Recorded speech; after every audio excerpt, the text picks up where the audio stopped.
Kinundena ng Armed Forces of the Philippines o AFP ang pagpapakawala ng flares ng Chinese Air Force sa ruta ng eroplano ng Pilipinas sa may West Philippine Sea. Bukod kasi sa illegal, peligroso raw ang ginawa ng China. Yan ang pampagising na balita ni Brian Castillo. Hahain ng panibagong diplomatic protest ang Department of Foreign Affairs laban sa China. Kasunod ng pagpapakawala ng flares ng dalawang fighter jet ng China sa ruta ng aircraft ng Philippine Air Force na nagpapatrolya sa Bajo de Masinloc o Panatag Shoal noong Huwebes. Ang flares ay uri ng heat decoy na nilalabas ng eroplano bilang pangdepensa. Ayon sa DFA, hindi sakop ng huling kasunduan ng Pilipinas at China na pahupain ng tensyon ang nangyaring insidente sa Panatag Shoal. Una nang kinundena ni Pangulong Bongbong Marcos ang insidente. Tinawag niyang hindi makatwiran, iligal at delikado ang ginawa ng China. Dapat daw maging mas responsable ang China sa mga kinikilos nito sa dagat man o himpapawid.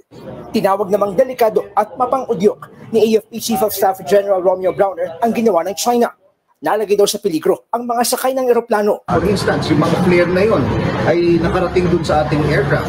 No? Pwedeng mahigop dun sa propeller or sa intake or pwedeng masulok pati yung ating aircraft. Dismayado rin sa nangyari ang National Security Council. This is an extension of what is called as gray zone operations or what the Philippine government calls as ICAD, illegal, coercive, aggressive, and deceptive actions. This can be considered an escalation on the part of the People's Republic of China kasi nga, this is the first time that we've had this kind of encounter with them. Para kay Defense Secretary Gibo Teodoro, dapat masanay na raw tayo sa mga ganitong panggigipit ng China. Pero nanawagan pa rin si Teodoro. All they have on their side is brute force, no, and strength and might, and that's what they're gonna do.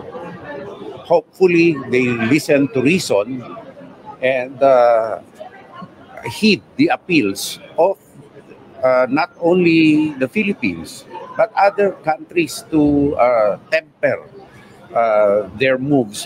Para naman sa isang security analyst, labag ang ginawa ng China sa tinatawag na freedom of overflight. Remember that everything that we are fighting here would be the principles of freedom of navigation and overflight. Yeah. And if you freely fly to those zones, then no one has the right to dump us with their flares because those are dangerous metals. Tila panibagong taktika rin daw ng China ang panghaharas sa himpapawid dahil hindi nila natitinag ang Pilipinas pagdating sa dagat. Nagbabalita mula sa frontline. Brian Castillo, News 5.